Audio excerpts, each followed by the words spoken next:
Okay, we're recording. So welcome everybody to this is our third talk actually in our group, and the group is basically my two absolute passions in life: pregnancy and birth, and this amazing understanding of the human experience that we will be exploring tonight, and that we're getting a mixture of people, some people who haven't heard anything about this understanding before, and Sharon, is it possible that you can mute yourself? Hello, can you hear me now? Oh, hello. Is it possible that you can mute yourself? Hang on. Now we're at press. What? How to get the video on? Yeah. Because if I mute all... Must it take off the mute? No. If you press the mute, otherwise we're picking up all of the background noise. Hang on. Mute. There we go. Fabulous. Thank you. So I was just saying really that yeah, we're exploring this understanding of the human experience, but in the context of pregnancy and birth, which is the area that I work, and lots of people seem to be interested in it, but both birth professionals, pregnant ladies, of course, and yeah. So what I was saying is some people know nothing about the understanding, and some people are, have been in it for years. So it's a real mixture of people. And I was so excited that Clare agreed to come and talk to us, because, well, what I know of Clare is her amazing book called Real, which is here. I take it everywhere with me. I literally take it everywhere with me. It's brilliant. If you haven't read it, read it. Literally after every chapter, I was just like, wow. Oh my gosh, after every chapter, and I'm like, this book can't get any better. And I get to the second half and I'm like, this is just mind-blowing. Like literally my jaw is just open at the end of each chapter. I'm like, oh my gosh, this is amazing. So then I just fell in love with Clare, and that was that. And yeah, so you were an obvious person to invite to speak to the group, so thank you for agreeing to come. And thank you. I think the subject you gave was, well, what does pregnancy and birth reveal about the true self? So whatever you want to, wherever you want to take it, really, we just love to hear what you have to say. Yeah, thank you. Oh, what a lovely introduction. Thank you so much. And really nice to meet you, Tanya and Sharon here. That's excellent. Hi. So it's a nice little group. I know it will be sent out as a recording, but it's nice that we've got this little group of four now, and we can so feel free to have this more as a conversation and interrupt me and wave your hand either on the screen or on the hand up thing. Yeah, I was thinking might be useful if you mentioned the understanding a few times, Deborah, and maybe I thought we could start by looking at what that is as far as I see it, and how I see it's useful in general, and then perhaps we can look at it specifically in relation to pregnancy and birth, because I mean there's nothing more fascinating than talking about how the human experience works, and I literally cannot think of another example that is more powerful as a metaphor, as a practical example than pregnancy and birth for what we're talking about. So really cool. So cool to be here. Really nice to look at it in that respect. So the understanding that we're looking at is the understanding that everything we think about ourselves and the world is a creation of perception, all of it. And all of it changes, all of it is moving all the time, it's transient. One moment we're thinking, I'm great and this is great, and the next moment we're thinking, I'm awful, this is awful. And so it's swinging from one extreme to the other, it's changing, it's shifting, and none of it can be objectively true.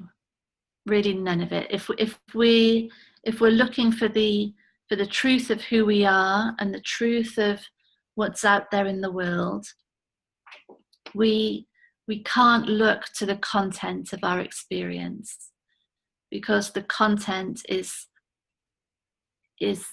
just so changeable that even our experience of our bodies, even our experience of our mind, all of that changes all the time. And so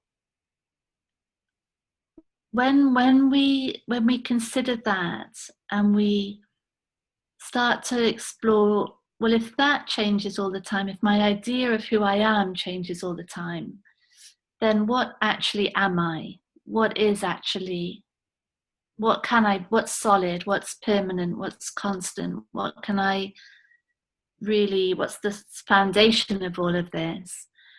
And we start to realize that the only constant, the only reliable aspect of our existence is the awareness that we have, the awareness of all these changing ideas, these changing thoughts about who we are.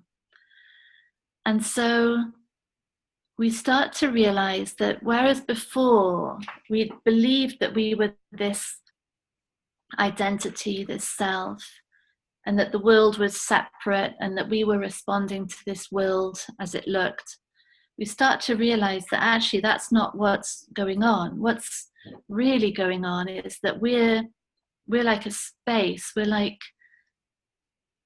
a stage almost. We're the space of awareness where an idea of a self appears in relation to other things, and then it disappears, and then the idea of a self that now looks different appears and then disappears.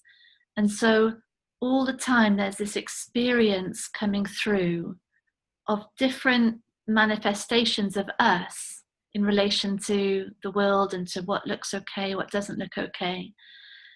And the huge importance of seeing this is that whereas before we were really trapped in this idea of, this is who I am, this is what I should be doing, these are the things that are on my shoulders, this is what's okay, this is what's not okay, this is what I can do, what I can't do.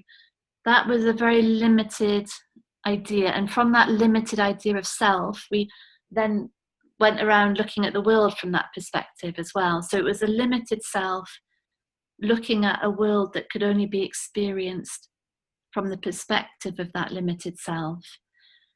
And now we're seeing, well, that limited self isn't actually true. That's not a real thing. That whole self is just a thought that appears.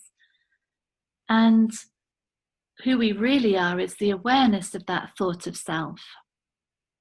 And that means that we shift from limit to total openness to all experience, to all appearances of self, that can come and go. We're just open to all emotion, all experience coming in, all ideas, and our entire view shifts from one of control and management and getting it right and restricting certain experiences, allowing others, but all the time this constant monitoring, this constant assessment of how we're doing, how the world is in relation to us. So tied down, so trapped in that. And all we get back is a reflection of that mind that believes. All we see out there is a reflection of those beliefs. That's all we get back. But when we when we realize that that can't be true, we just soften into this space where we're noticing it all. And it's so cool to see that for anything that we do, you know, like any writing that comes through us, or any like speech, even like these words that I'm saying, where are they even from? You know, these words, hi Tracy, these words are appearing, they're being said. But actually, if my idea of self is trying to own them, trying to claim them, you would have a real hard time justifying that, because I don't know how the words are being formed. I don't know how they're moving from thought into sound. It's just words are being said. And then I can have an idea of self that overlays on top of it, that owns them, that is sort of second guessing what you're all thinking, like, are these the right words? Are they the wrong words? Is it interesting? Is it boring? But actually, all we know is that words are being said. That's it. And so just as we can see that happening for anything, like we're being breathed, we're being spoken, we're being moved, we're being run, you know, and all of that is happening through us. We can really, really start to see that for pregnancy and birth. Because, oh, it's Debbie. Hey, Debbie. Yeah. Hey, lovely. Can you hear me? Yeah. Yeah, I'm so sorry for being late. I was on the phone. I've had to deal with Mum. She hasn't been great, so I just had to get her settled. So sorry I'm late. Apologies. Oh, nice to see you. We started, so we'll carry on. Yeah. So yes, if we look at that in relation to pregnancy and birth, I think women get such a glimpse into that understanding through that whole experience, because it's become so obvious to us that a pregnancy is happening and a life is being grown, and it has nothing to do with our idea of self and with what we think should be happening in the way we think it should be happening. There's just life being formed, and our bodies are part of that process. But our idea of self, our identity, our sense of me, really has so nothing to do with it, nothing whatsoever. And it's such a gift, I think, that we get given that real beautiful, pure experience of how life is moving us, and life is using us for life, for the experience of life, for the expression of life, and how we can relax into that and allow it to happen, and know that the body will be moved to do what is necessary to do. And at any moment that the mind, that this identity, this personal self starts to project into the future, starts to have horror films about how the birth is going to be, or starts, you know, projecting all these fears onto an eventual child, or starts to think back to the past, all of that can well happen, but it's completely irrelevant and meaningless and neither here nor there. It's just pure imagination that's going on the top, and it really can cause us to suffer. It can cause us to really struggle, but underneath it, regardless of that, life is being grown, life is being lived. And I think pregnancy and birth really give us insight into that amazing distinction. Whereas a lot of the time, when we know, when those who say, I don't know, writing or work or conversations, it really looks like, it really, you know, it could so easily look like what's being said here is down to me, you know, or it could really look like the book that Deb showed was really, you know, all came from me. I did that, but actually, of course I didn't. Like, my idea of self, of course, didn't do that.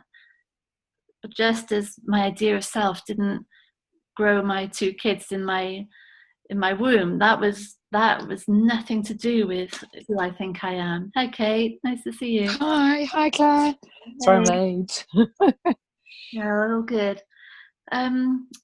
Yeah, so it's a gift. I really see pregnancy and birth as a huge gift in taking us closer back to our true nature and to a deeper understanding of how irrelevant our made up idea of self is to the whole process of life. Totally irrelevant. And all it does really is it veils the purity of the experiences that we have. It sort of covers them over. It says, you know, this should be different, or let's have a think about what's going to happen in the future, when what's happening right now is so magnificent that why would we miss out on that? And I guess you all know this quote from Khalil Gibran from the Prophet. I'm sure you do, but I just wanted to read it out to you because it's so beautiful in relation to what we're talking about here. Your children are not your children. They are the sons and daughters of life's longing for itself. They come through you, but not from you. And though they are with you, yet they belong not to you. You may give them your love, but not your thoughts, for they have their own thoughts. You may house their bodies, but not their souls, for their souls dwell in the house of tomorrow, which you cannot visit, not even in your dreams. You may strive to be like them, but seek not to make them like you. For life goes not backwards, nor tarries with yesterday. You are the bows from which your children as living arrows are sent forth. The archer sees the mark upon the path of the infinite, and he bends you with his might that his arrows may go swift and far. Let your bending in the archer's hand be for gladness. For even as he loves the arrow that flies, so he loves also the bow that is stable. So it's so cool that I love that it's so poetically expressing what we're talking about here, and that bow that's stable. You know, I love that image of the arrow coming out from the bow, and the bow that's stable is us as awareness. You know, it's us as that constant, unchanging presence through which life is appearing and life is being experienced. And when we realize that we can spend all our time believing that we're the content of our thoughts, that we are what we think we are, that we are everything that voice is saying, you know, we get stuff wrong, we compare ourselves to others, we think we're not worthy, we think we're not doing stuff right.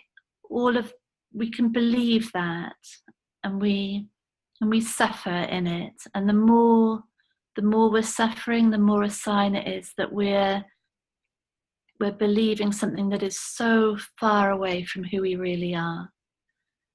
And so we can use the suffering to come back to that just simple presence, that simple awareness of experience happening. And yeah, when I think about childbirth for both of them, that there was no choice really. And maybe women maybe we just have the greatest opportunity to really see, like, we literally are that space, and the body is doing what the body knows to do. And as that space, we get to have this incredible experience of life giving rise to life. And yeah, it seems to be the most enormous gift. And then as parents, I think it's really interesting, or as people looking after children, how we can reflect on the same thing, you know, how we can get lost in all those imaginary scenarios and those future projections and our ideas of how that child should be. And we suffer, you know, I mean, we miss out in that projection. We're missing out on the marvel that is right in front of us. And yeah, so the design is perfect. The suffering is bringing us back all the time. It's saying, you're missing out, mate. Come back, see what's right here. You as awareness get to see this, see what's right there in front of you. And yeah, it's very beautiful to explore this in relation to pregnancy and childbirth. And one thing I think is worth saying is that one of the concerns that people have when we talk about this, because is that they'll just sort of sit back as awareness, just watching, and they won't do what really they know to do. It they worry that it might turn them into something very passive, and but actually it's the total opposite that we see happening. And I guess, again, beautiful example of in pregnancy and birth, that we just do what we know to do. It becomes unstoppable. There's no possibility even of not doing what is obvious to do.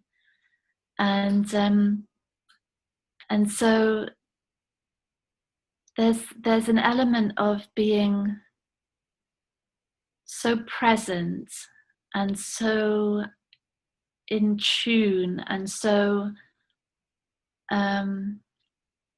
such that space of pure awareness.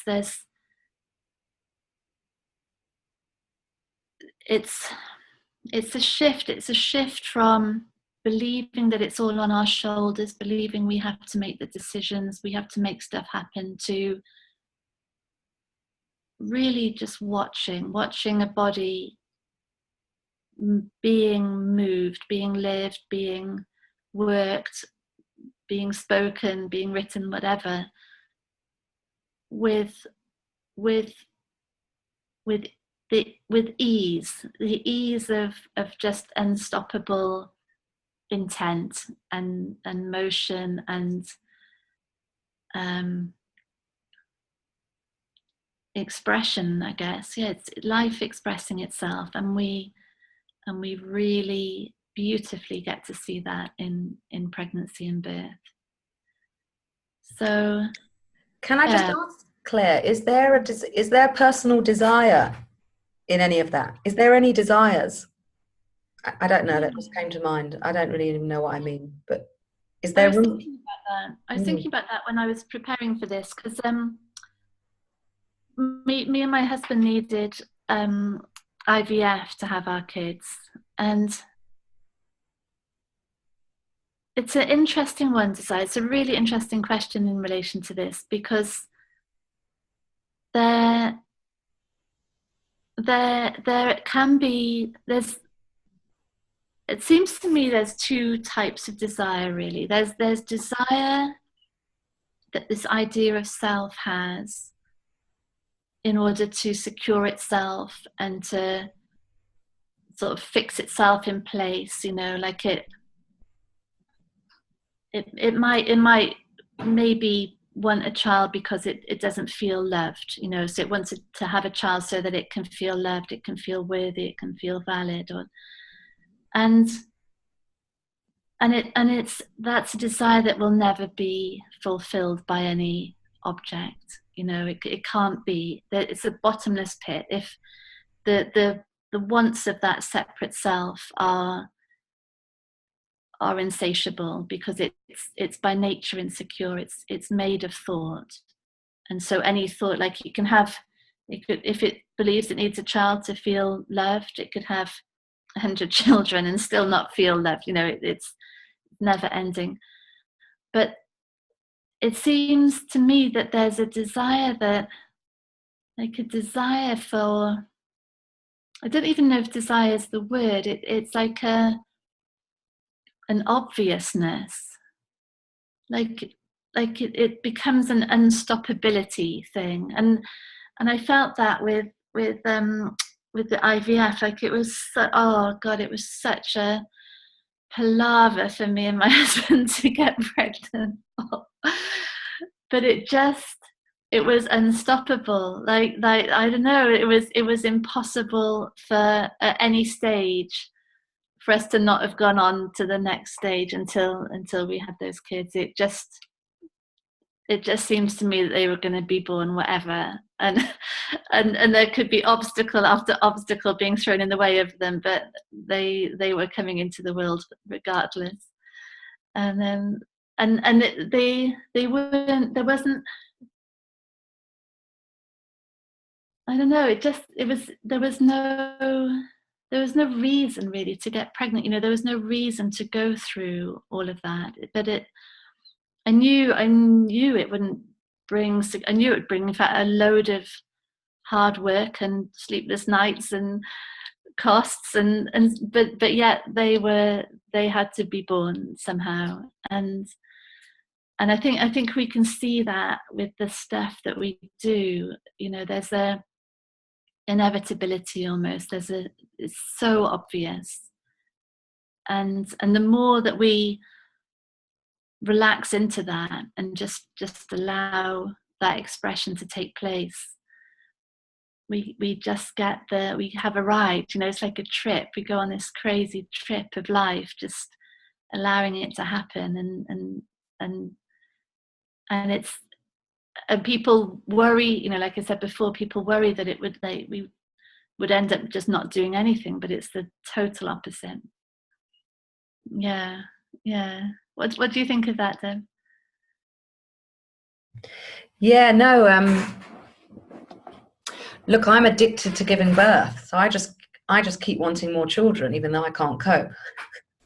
So I've been wondering about desire a lot, but my births, I totally fell into this space of the second half of your book during my birth, as in myself, Deborah, disappeared. Yes. Disappeared. Like when people say I was blown away, I just understand what I was blown away. I was blown away. I was just wasn't there. Deborah was not there. Yeah. And I was just, it's not even up. It was just euphoricness. That's what was happening. Absolute euphoria. Absolute. And this was from being petrified of giving birth, petrified. And I found myself in absolute euphoria. And myself was gone, probably because myself was gone. You know, the annoying, familiar insecurity, fear, all of that restriction was just gone. Yeah. It was just the most magnificent experience. And I think I'm just wanting that experience again and again. And I've tied it into birth. Like, I'm like, right, that's birth that did that. Yeah. Which I know can't be true. No. However, that's when I seem to experience it. That's when I seem to experience it. Maybe also when I've got the newborn in my arms as well. It carries on a bit, and then the me comes back, annoyingly. But it's like, I want that. That, it's so, oh my goodness, mind-blowingly amazing. Like, I just want that. So it's like, okay, just keep having children. You just get that experience again and again. But it's like, yeah, well, what's so brilliant is to see that is who we really are. That euphoria, that freedom, that no self is the truth. You know, that's really the truth. That's what we're looking at with this understanding. And but yeah, you're quite, like, you know, like, as you really so clearly say, it's if we attach those moments of feeling it to something, to giving birth, or to, you know, a partner saying they love us, or to a drug, or to partying or shopping or work or exercise or anything, we get taken further away from it, really, because we start believing that who we are really is this head full of stuff and this exhaustion and this, you know, running commentary, and we can escape it occasionally with these things, and then we chase after the things. They become a drug, really.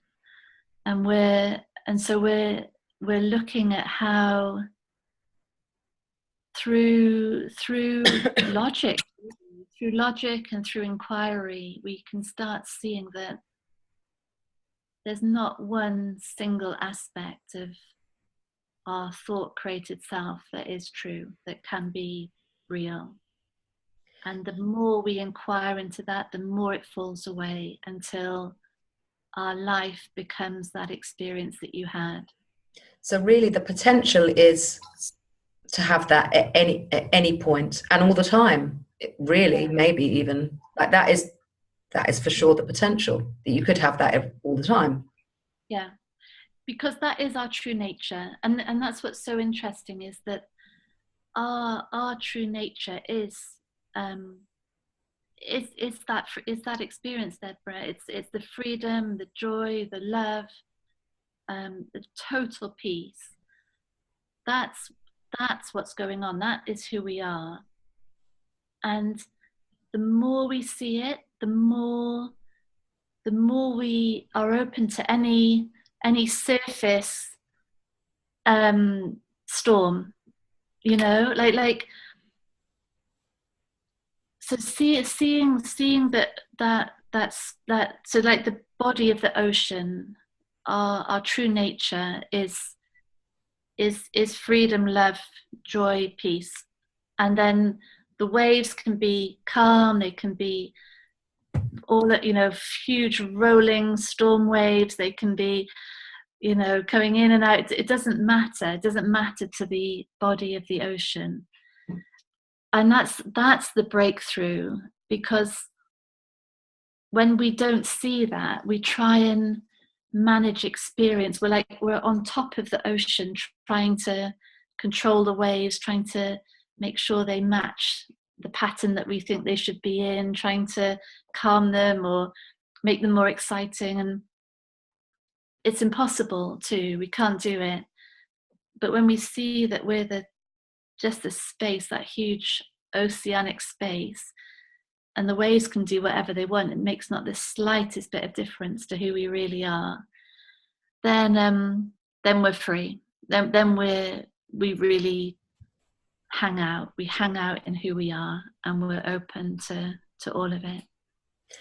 Does that mean that the bad bits aren't bad anymore? Do you not feel them as bad? Like, I love these. I love the questions. I think what the bad bits start to become, we start to see them for what they really are, which is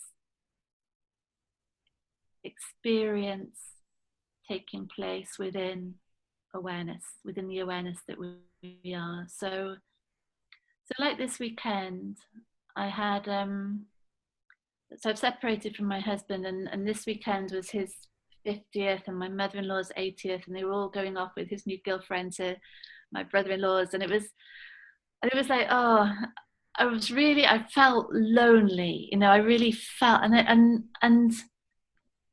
I think before I would have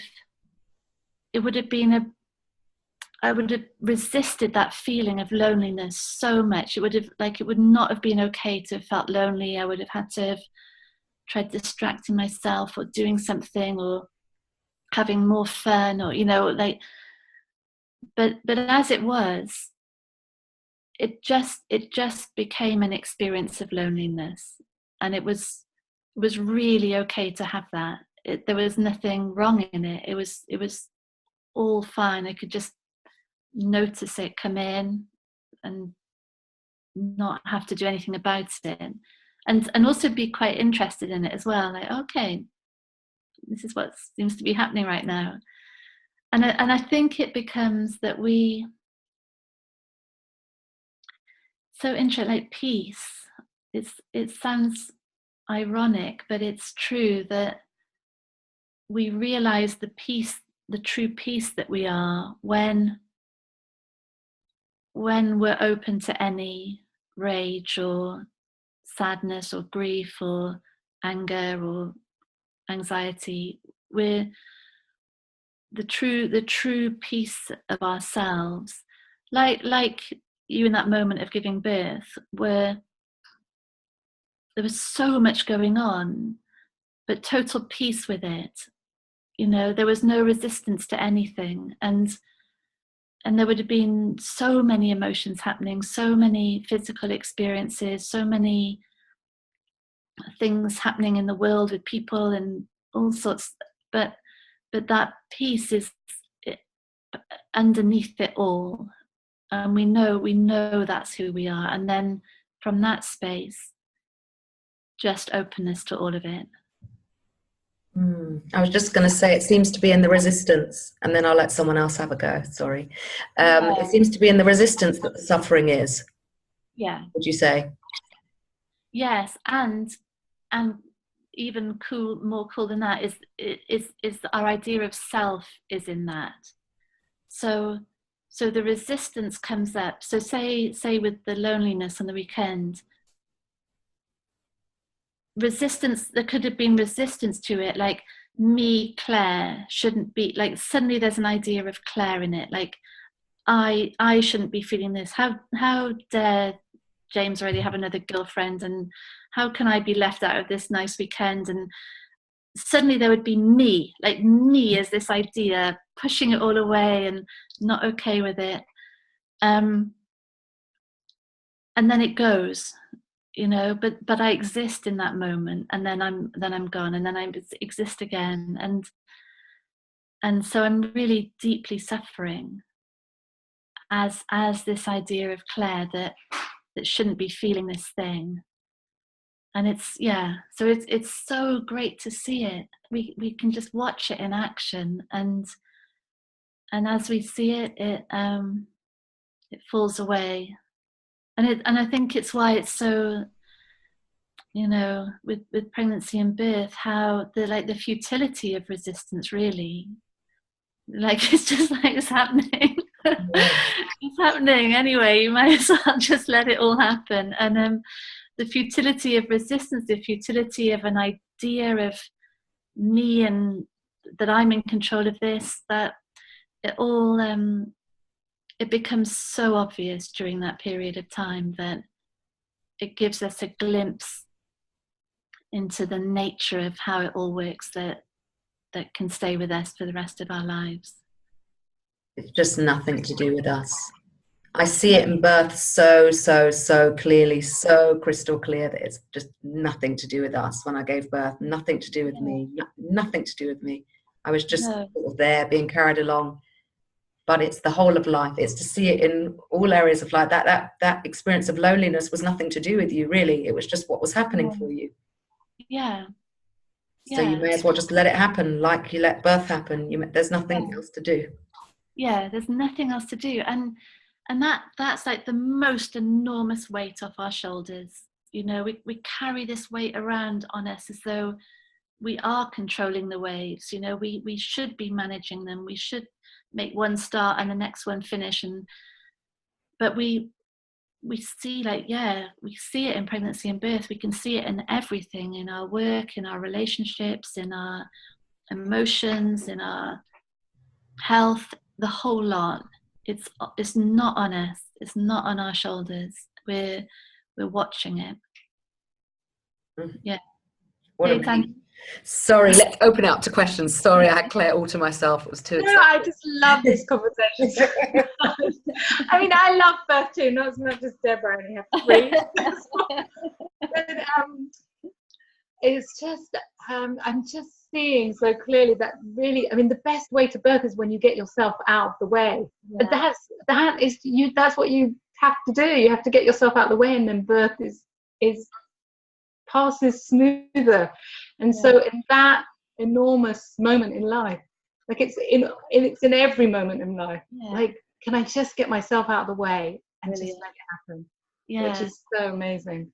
Oh, I love how you sum it up. Yeah, it's exactly that. We're seeing so clearly the thought created nature of self that it dissolves. It becomes completely irrelevant, and then it's out of the way, and then what's left is just everything then is left. A body that knows what it's doing, words that come out, writing that come out, books that come out, love that come, everything just is there. It's and we see it. It was only that this self was failing it. It was hiding it.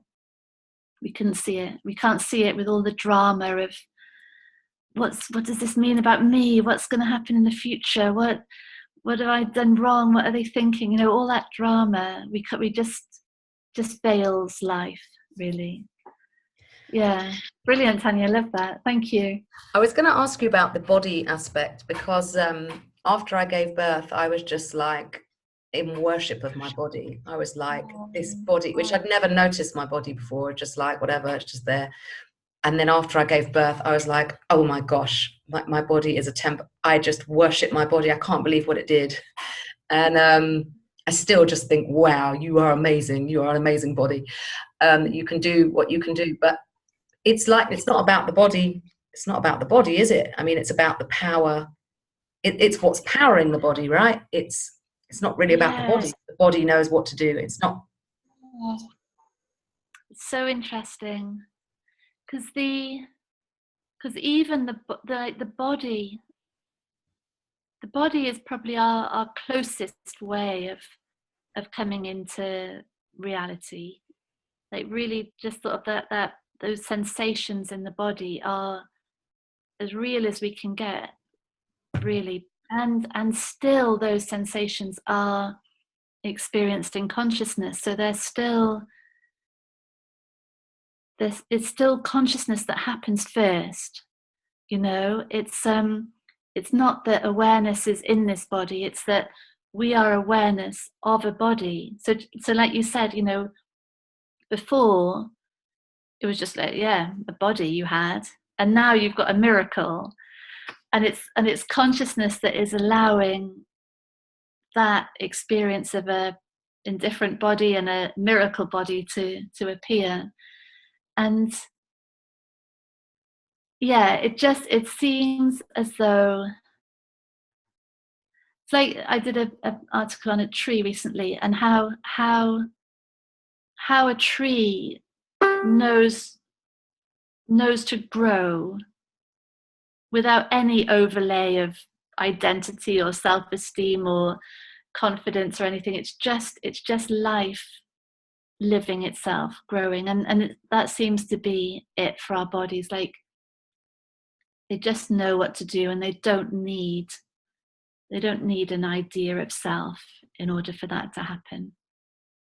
It's and it looks so much the other way around to us. It looks like we're in control of this thing and that we have to make the decisions for it, but actually we're doing fuck all really when it comes to a body. Like, it's doing itself, isn't it, in every way.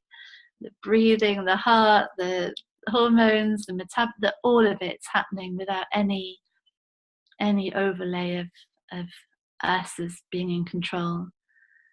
Yeah. Sorry for the swearing. Does anyone have any questions for Clare?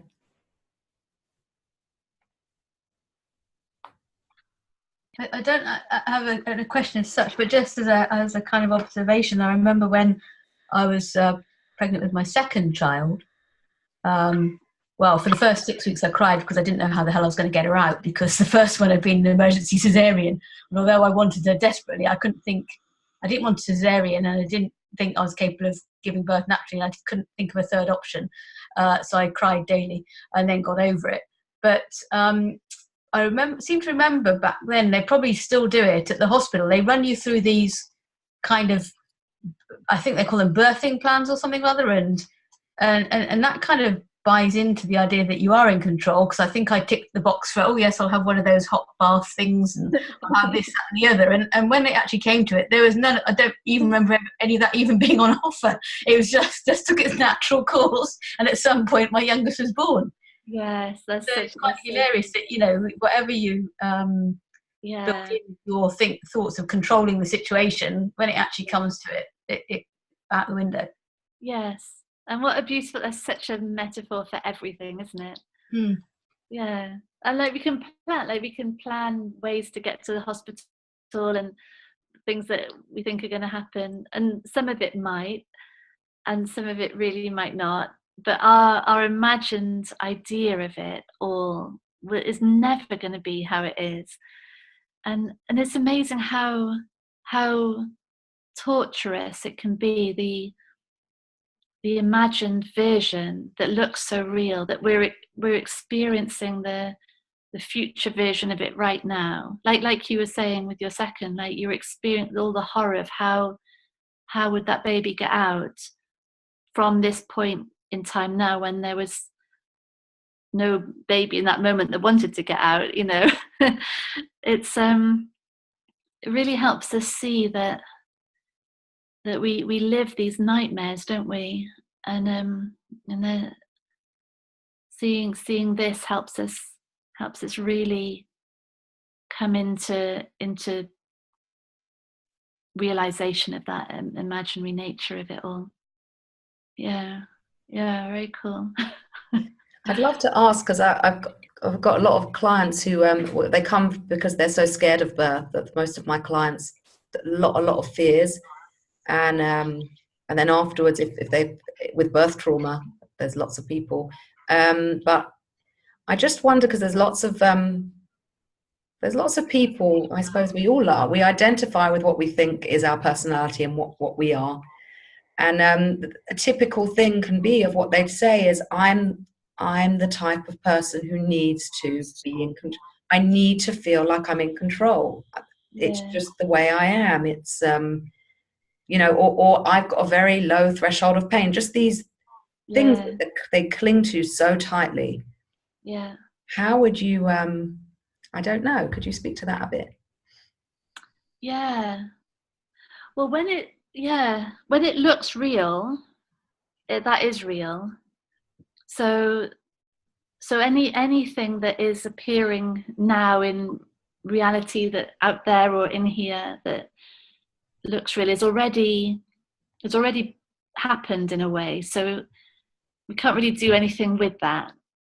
But if I look like I'm, if it looks to me I'm the sort of person that needs to be in control, that's just how it is. But what we can do all the time is keep exploring the understanding of the nature self and thought and experience, identity, because the fact that every single thing about our experience of self or other or world or circumstance is a creation of thought. Any shift in our understanding about thought as the creative tool of experience changes it all. So for that client, conversation about how our whole understanding of self is a creation of thought will mean that that sort of rigidity around this idea, you know, how she is as a person and what she needs and what has to happen, that is built on such shaky ground that it any inquiry, any insight into the transient, insubstantial nature of that is going to start wobbling it all. So the reality that she'll come into after that will look different. You know, that's the cool way. Like we're dealing with the back room all the time. We're looking at the understanding, and that will then change the reality. And then that's a new reality for us to be working in. Very cool. I love it. It's interesting because the main fears that come up, well, they say that the main fears of pregnant ladies are the fear of losing control and the fear of the unknown. And that's just life, isn't it? That's life, and we're not in control, and we never know what's going to happen. It's just so funny when we actually look at it. It's like hilarious. Like, what are we talking about? Why are we scared of that? Like that's our entire life. So brilliant, isn't it? And it shows the so crazy, this little idea of who we are that really believes it's in control, really believes it can know what's going to happen next. Yeah. Amazing. Like it's like the creative power of that is quite extraordinary in the face of so much evidence that yes. And what's even more amazing is, like, we're so scared to lose control, but when we dare to let go, or when it lets go of us or whatever, the understanding allows us to let go, it's the most amazing thing ever. It's like, and that's what but yet we fear it. We're holding on like for dear life, even to our identity. Like, no, I'm this type of person. Don't tell me I'm not. It's like, beautiful. so funny, isn't it? Yeah, I love how you describe that, Deborah. Yeah, it's so, we're so misguided, aren't we? We've got it so wrong. We're looking for who we are by clinging on, and these defenses and the walls and the limits, and yet it's the total opposite. It's I love that all of us are here in this conversation, because there's nothing more powerful. My God, there's nothing. There literally is no conversation more valuable to have. And it is unstoppable. I mean, you mentioned unstoppable. It's like unstoppable, isn't it? Like it just whooshes through hundreds of people, just changing everyone in its way. It's like and we get to watch it. We get to go on that ride, and it's like every second then becomes this miracle gift. Whether we're giving birth or whether we're washing up, you know. Love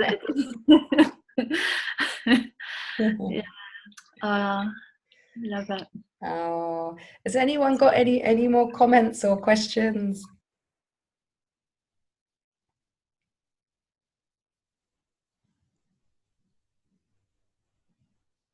Oh, well, gosh, I can't believe we've been talking for an hour already. Oh, it's like 2 minutes. It was amazing. Thank you so much, Claire. Amazing. I don't have to have another baby now. I can just bathe. That's who you are already, that euphoria. Thank you so much. That was really amazing. And Claire's got do you want to speak a bit about your course coming up? Oh yeah, thank you. Yeah, it's a January online program where we're exploring what we talked about with daily emails and webinars every week, and we'll do some coaching calls and stuff. And it's really cool. There's a lovely community of people, and there's so much stuff that everyone's sharing, and it's just yeah, come and join us, because you can sort of join. You don't have to listen to every email every day if it becomes a bit too much, but it's there's some amazing teachers out there, and we'll share some of their materials and explore it together. And it's yeah, so it's £180 for the month, and you can sign up on my website if you're interested. Or should I put my email address in the chat in case? Yes, brilliant. And I'll also put it up on the group for anyone who thank you, lovely, wants to get in touch. And yeah. Oh, what a privilege to be here. Thank you so much for inviting me. Thank you. It's been amazing. Been amazing. Lots of food for thought. Yeah. Oh, yeah. Well, brilliant. I love that we're talking about this. Yeah. Okay. Thank you, everyone, for coming. Yeah. Thank you, everyone. Thanks for the comments and questions. See you. Lots of love. Bye bye. Bye, everyone.